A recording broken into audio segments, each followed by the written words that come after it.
So today's chapter is latitude and longitude. आज हम पढ़ेंगे इस चैप्टर के बारे में। So the earth rotates on its axis. The end point of axis of the earth are called the poles. Earth जो है वो अपने एक्सिस पे रोटेट करती है और उसके जो एंड पॉइंट होते हैं उस एक्सिस के वो क्या कहलाते हैं? Poles. The poles which points towards the pole star is called north pole. वो पोल जो पोल स्टार की तरफ पॉइंट करता है that is called north pole and the other one is called south pole. Okay, so these are the two poles, north pole and south pole. We can divide the earth into two parts with an imaginary line. अर्थ पे कोई line नहीं है but imaginary line अगर हम imagine करते हैं कोई line को तो वो अर्थ को दो पार्ट में डिवाइड करती है और उस लाइन वो जो लाइन है वो एक सर्कल होती है बिकॉज अर्थ किस शेप की होती है? स्फेरिकल शेप की होती है. तो उस शेप में अगर हम कोई लाइन उसके बीच में बनाएंगे तो वो क्या हो जाएगी? सर्कल बनेगा वो एक, और उसे क्या कहा जाता है? इक्वेटर कहा जाता है. तो इक्वेटर जो है वो सबसे बड़ा सर्कल होता है अर्थ पे और वो एक इमेजनरी सर्कल है. कोई लाइन हमारे पास रियल में नहीं है अर्थ के ऊपर, एक इमेजिन करते हैं हम उस लाइन को. Now parallel and meridian. Equator के साथ साथ जो चलता है वो पैरेलल होते हैं और सेकंड वन इज़ मेरिडियन जो वर्टिकल वाले होते हैं.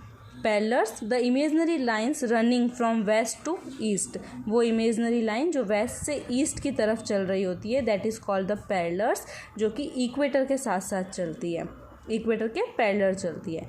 Meridian the imaginary line running from north to south. एक ऐसी इमेजनरी लाइंस जो नॉर्थ से साउथ की तरफ चल रही होती है और वो क्या करती है? पोल्स को ज्वाइन करती है, नॉर्थ पोल और साउथ पोल को ज्वाइन करती है दैट इज़ कॉल्ड मेरिडियंस. तो यानी कि जो पैरेलल्स हैं वो क्या हो जाएंगे? हॉरिजॉन्टल हो जाते हैं और जो मेरिडियंस है वो क्या होते हैं? वर्टिकल शेप में होते हैं. ठीक है. ग्लोब यानी कि एक गोल बॉल इमेजिन करो अपने माइंड में. उस गोल बॉल के ऊपर जो हॉरिजॉन्टल अगर हम कोई सर्कल बना रहे हैं तो वो क्या हो गए? पैरेलल्स. और वहीं अगर हम लोग सर्कल बना रहे हैं कौन से? पोल, नॉर्थ से साउथ की तरफ यानी कि वर्टिकल शेप में, सो वो क्या कहलाएंगे? मेरिडियंस. क्लियर. अब इम्पॉर्टेंट पैरेलल्स, कुछ पैरेलल्स हैं जो बहुत ही इंपॉर्टेंट होते हैं. वो पैरेलल्स है the Tropic of Cancer 23.5 degree north होता है उसमें. Tropic of Capricorn 23.5 degree south. Arctic Circle 66.5 degree north और अंटार्कटिक सर्कल 66.5 डिग्री साउथ. अब ये पोल्स कैसे, अब ये जो डिग्रीज है वो कहाँ से आ रही है? जो इक्वेटर होता है ना वो 0 डिग्री पे होता है. इक्वेटर 0 डिग्री पे होता है. अब इक्वेटर से ऊपर की तरफ 10, 20, 30 ऐसे पैरेलल चलते हैं और नीचे की तरफ भी 10, 20, 30 ऐसे पैरेलल चलते हैं. जो ऊपर की तरफ है वो नॉर्थ, जो नीचे की तरफ है वो साउथ. तो ऊपर की तरफ 23.5 डिग्री नॉर्थ जो है वो क्या कहलाता है? Tropic of Cancer. वहीं नीचे की तरफ 23.5 डिग्री जो साउथ है वो क्या कहलाएगा? Tropic of Capricorn. वहीं आर्कटिक सर्कल जो है वो 66.5 डिग्री नॉर्थ पे जाएगा 0 से ऊपर की तरफ, और जो अंटार्कटिक सर्कल है वो 0 डिग्री इक्वेटर से नीचे की तरफ साउथ की तरफ 66.5 डिग्री पे होगा, वो हो जाएगा अंटार्कटिक सर्कल. तो ये जो चार जो है ये चार क्या है? इंपॉर्टेंट पैरेलल्स हैं. नेक्स्ट टॉपिक है हीट जोन. हीट जोन क्या होता है? कुछ ऐसे जोन होते हैं जो अर्थ है ना वो सेम जो सनरेज़ है वो रिसीव नहीं करती है. वो जो सनरेज़ की जो हीट होती है वो डिफरेंट रिसीव करती है अर्थ. तो उसमें क्या होता है? उस बेसिस पे, उस हीट को रिसीव करने के बेसिस पे 3 पार्ट में डिवाइड किया गया है अर्थ को. Torrid zone, temperate zone, frigate zone. ठीक है. ये 3 हीट जोन है. टॉरिड जोन क्या होता है? Places located between 23.5 degree north and 23.5 degree south. Clear. That means 23.5 degree north और 23.5 डिग्री साउथ के बीच का जो पार्ट है उसके बीच में जो प्लेस हैं वो प्लेसेस क्या होंगे? टॉरिड जोन में आते हैं. यानी कि यहाँ पे क्या होता है? सनरेज जो है वो सबसे ज़्यादा रिसीव करते हैं ये. ठीक है. सन की डायरेक्ट रेज आती है यहाँ पे, सबसे ज़्यादा हीट जोन होता है ये. Next is temperate zone. Temperate zone क्या होते हैं? Places outside to the torrid zone. इस टॉरिड जोन के बाहर की तरफ के प्लेसेस वो क्या हो जाएंगे? Temperate zone. यहाँ पे सनरेज क्या होती है? वर्टिकल स्लैंटिंग आती है, तिरछी आती है. टॉरिड जोन में डायरेक्ट सनरेज जाती है, टेम्परेट जोन में जो सनरेज है वो तिरछी आती है। नाउ फ्रिगिड जोन, फ्रिगिड जोन क्या होता है, beyond the Arctic circle and Antarctic circle. अब आर्कटिक और अंटार्कटिक सर्कल क्या पढ़े थे हमने अभी, 66.5 डिग्री नॉर्थ में, और ये होता है अंटार्कटिक 66.5 डिग्री साउथ में। तो इन दोनों के बियॉन्ड, इन दोनों के बाहर की तरफ जो जोन है, इन दोनों के बाहर की तरफ का जो प्लेस है वो क्या होता है, बहुत ही कोल्ड एरिया होता है, बहुत ही ठंडा एरिया होता है, बहुत ही सर्दी रहती है वहाँ पे, वो कहलाता है फ्रिगिड जोन। अब यहाँ पे सर्दी क्यों होती है, क्योंकि जो सन की रेज है ना, अगर यहाँ पे अगर हम मानते हैं सन है तो डायरेक्ट रेज जा रही है टॉरिड जोन पे, टेम्परेट जोन पे बहुत स्लैंटिंग जा रही है, और यहाँ पे बिल्कुल ही तिरछी जाती है।